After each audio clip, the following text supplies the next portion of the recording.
أعوذ بالله من الشيطان الرجيم. بسم الله الرحمن الرحيم. حميم.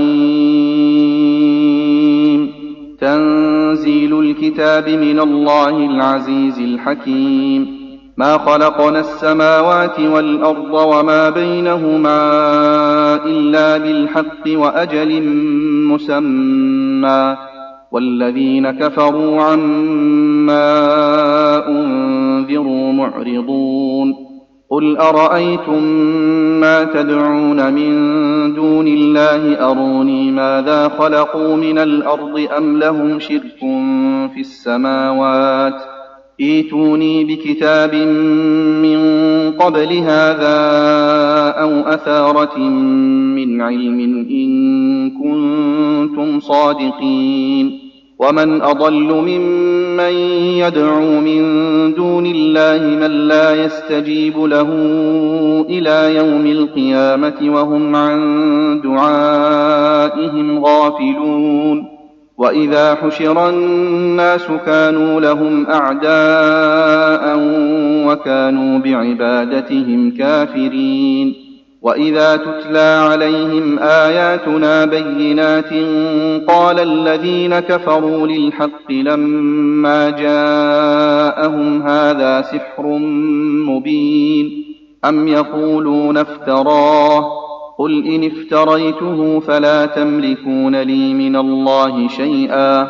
هو أعلم بما تفيضون فيه، كفى به شهيدا بيني وبينكم وهو الغفور الرحيم. قل ما كنت بدعا من الرسل وما أدري ما يفعل بي ولا بكم، إن أتبع إلا ما يوحى إلي وما أنا إلا نذير مبين. قل أرأيتم إن كان من عند الله وكفرتم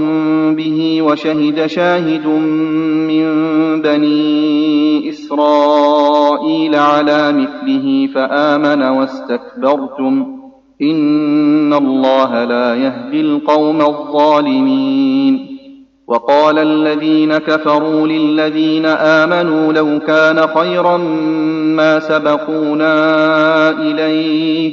وإذ لم يهتدوا به فسيقولون هذا إفك قديم. ومن قبله كتاب موسى إماما ورحمة، وهذا كتاب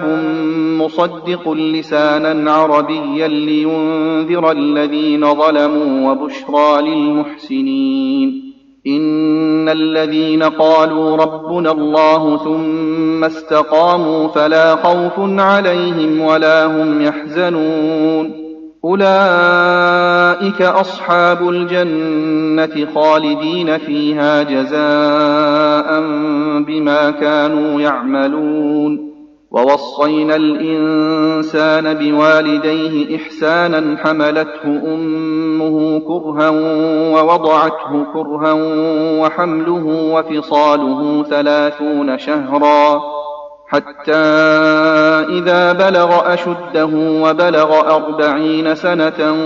قال رب أوزعني أن أشكر نعمتك التي أنعمت علي وعلى والدي وأن أعمل صالحا ترضاه وأصلح لي في ذريتي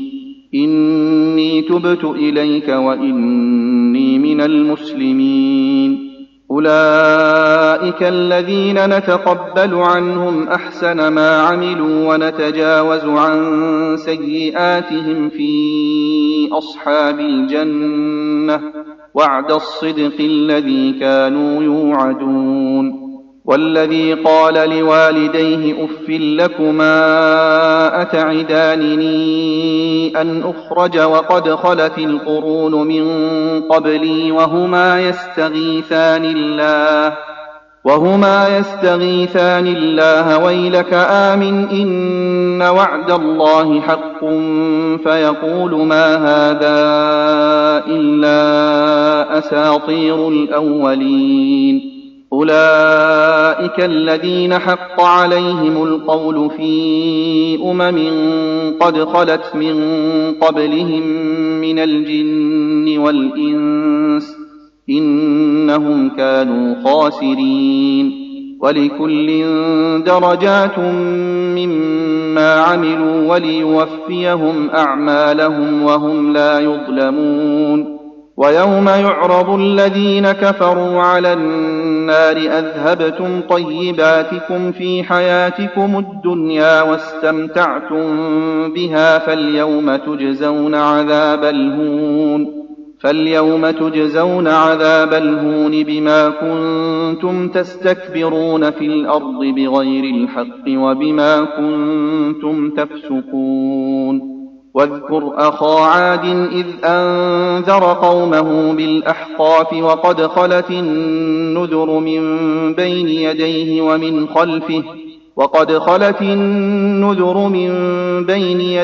ومن خلفه ألا تعبدوا إلا الله إني أخاف عليكم عذاب يوم عظيم قالوا أجئتنا لتأفكنا عن آلهتنا فأتنا بما تعدنا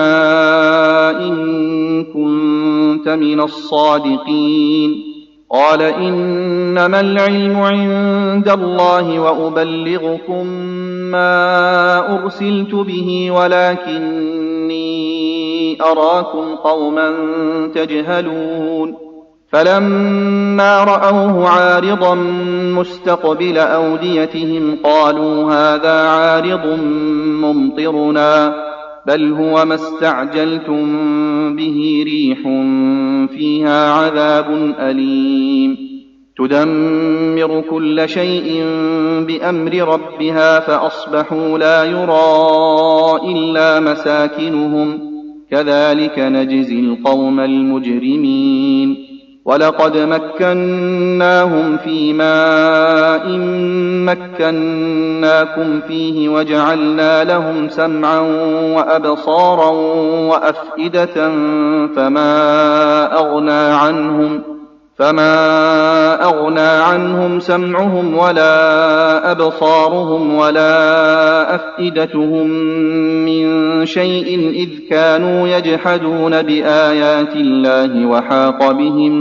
ما كانوا به يستهزئون ولقد أهلكنا ما حولكم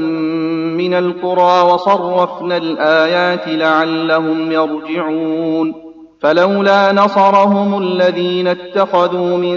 دون الله قربانا آلهة بل ضلوا عنهم وذلك إفكهم وما كانوا يفترون وإذ صرفنا إليك نفرا من الجن يستمعون القرآن فلما حضروه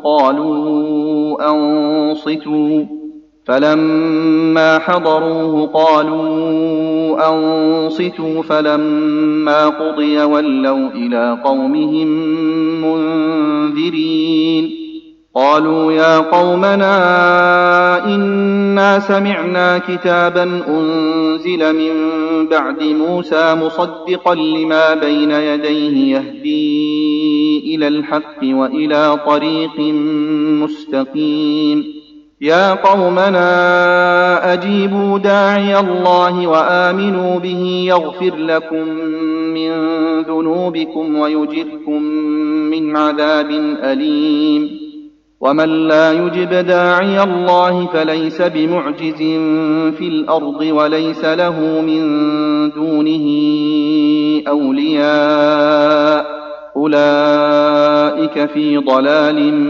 مبين أولم يروا أن الله الذي خلق السماوات والأرض ولم يعي بخلقهن بقادر على أن يحيي الموتى بلى إنه على كل شيء قدير ويوم يعرض الذين كفروا على النار أليس هذا بالحق قالوا بلى وربنا قال فذوقوا العذاب بما كنتم تكفرون فاصبر كما صبر أولو العزم من الرسل ولا تستعجل لهم كأنهم يوم يرون ما يوعدون لم يلبثوا إلا ساعة من نهار بلاغ فهل يهلك إلا القوم الفاسقون